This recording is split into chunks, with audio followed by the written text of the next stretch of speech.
আজকের ভিডিওটি হচ্ছে দশম শ্রেণীদের জন্য, যারা 2022 সালের জানুয়ারি মাসে দশম শ্রেণীতে উঠলে তাদের জন্য এই ভিডিওতে আমি আলোচনা করব মডেল অ্যাক্টিভিটি টাস্ক পার্ট 1, অর্থাৎ জানুয়ারি মাসে যে মডেল অ্যাক্টিভিটি টাস্ক তোমাদের স্কুল থেকে দেওয়া হয়েছে, সেই মডেল অ্যাক্টিভিটি টাস্কের যে ইতিহাস বিষয় আছে তোমাদের, সেই বিষয়ে যে প্রশ্ন তোমাদের আছে সেই প্রশ্নের উত্তরগুলো আজকে করিয়ে দেবো। তো চটপট খাতা পেন বার করে নাও এবং প্রত্যেকটা প্রশ্নের উত্তর তোমরা সুন্দর করে লিখে নাও। এখানে পূর্ণ মান আছে 20।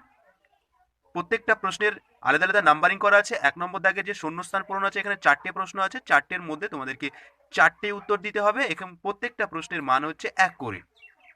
আর আমাদের চ্যানেলে নতুন হয়ে থাকলে অবশ্যই চ্যানেলটিকে সাবস্ক্রাইব করবে এবং পাশে থাকা বেল বাটনটি বাজিয়ে দেবে, যাতে সঙ্গে সঙ্গে আমাদের ভিডিও তোমাদের কাছে পৌঁছে যায়। এবং অন্যান্য ভিডিওগুলো পেতে অবশ্যই ডেসক্রিপশনে লিঙ্ক দেওয়া থাকবে, সেই সমস্ত ভিডিওগুলো তোমরা দেখে নিও, অন্যান্য মডেল অ্যাক্টিভিটি টাস্কগুলি। ঠিক আছে, তো চলো আমরা প্রশ্নগুলো শুরু করি। তো শূন্যস্থান পূরণের 1-এর ক নম্বর দাগে যেটা আছে দেখো, সোমপ্রকাশ ছিল একটি সাপ্তাহিক পত্রিকা। এখানে লিখবে তোমরা সাপ্তাহিক পত্রিকা। খ, বেঙ্গল গেজেট নামে প্রথম সাপ্তাহিক পত্রিকা প্রকাশ করেন জেমস অগাস্টাস হিকি। এখানে লিখবে তোমরা জেমস অগাস্টাস হিকি। গ নম্বরটা কি বলেছে, মোহনবাগান আইএফএ শিল্ড জিতেছিল কত সালে? 1911 সালে। এখানে তোমরা লিখবে 1911 সালে। ঘ নম্বর দাগেটা দেখো, জীবনের ঝরাপাতা হলো একটি স্মৃতি সাহিত্য। এই শূন্যস্থানে লিখবে স্মৃতি সাহিত্য। নেক্সট, এবার পরের প্রশ্নগুলো দেখো। 2 নম্বর দাগের যে প্রশ্ন আছে, ঠিক ভুল নির্ণয় করো। এখানেও 4টে প্রশ্ন আছে, 4 নাম্বার।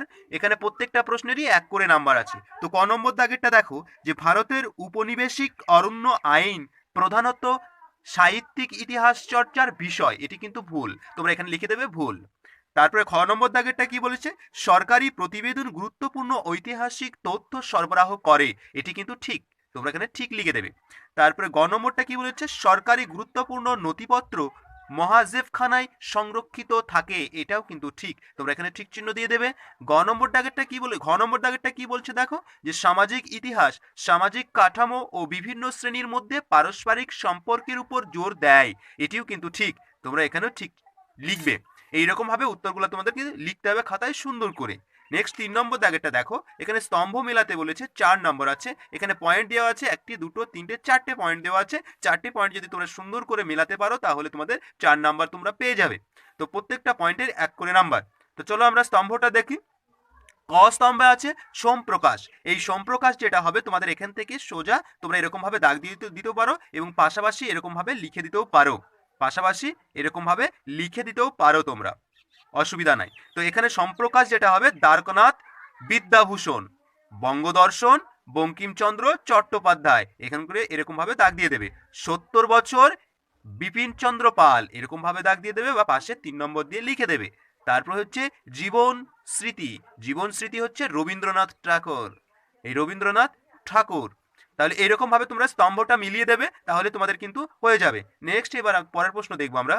4 নম্বর দাগের যে প্রশ্নগুলো আছে, 2টি বা 3টি বাক্যে উত্তর দিতে হবে।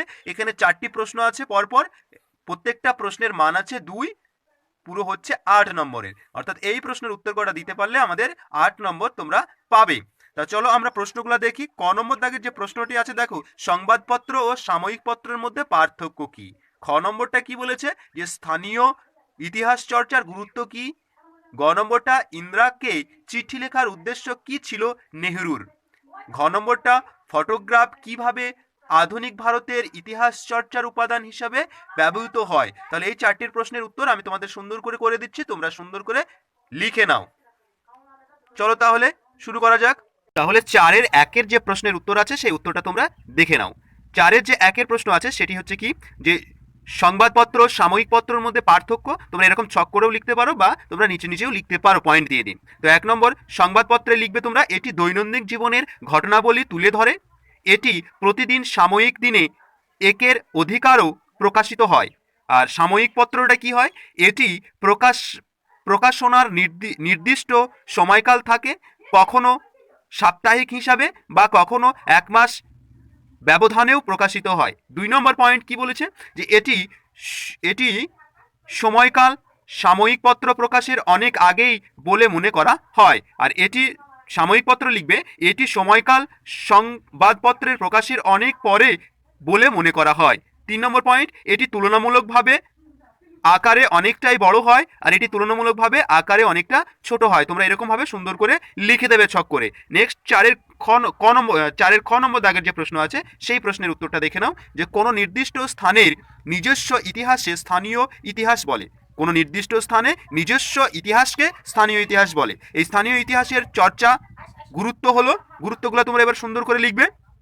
1 নম্বর পয়েন্ট দিয়ে লিখবে যে স্থানীয় ঐতিহ্য ও সাংস্কৃতিক অতীত থেকে বর্তমান পর্যন্ত চালচিত্র তুলে ধরে। 2, জাতীয় স্তরে ইতিহাস রচনার সময়ে অনেক ক্ষেত্রে স্থানীয় ইতিহাসকে উপাদান হিসেবে ব্যবহার করা হয়। 3, স্থানীয় ইতিহাস যে অঞ্চলের রাজনৈতিক উত্থান পতনের দীর্ঘ কাহিনীর পরিচয় দেয়।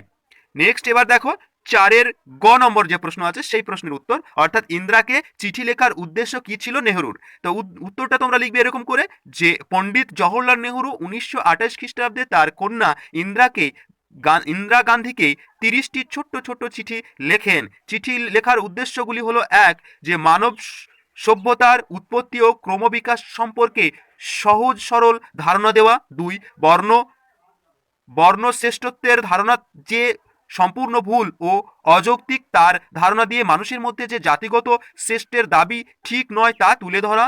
2, যেমন মানুষের মধ্যে ধর্মের উদ্ভব হয়েছে ভয় থেকে, তেমনি ধর্মের মধ্যে অনেক ভালো দিকও আছে সেটা বোঝানো। 4, ভৌগোলিক ধারণা অবহিত করানো।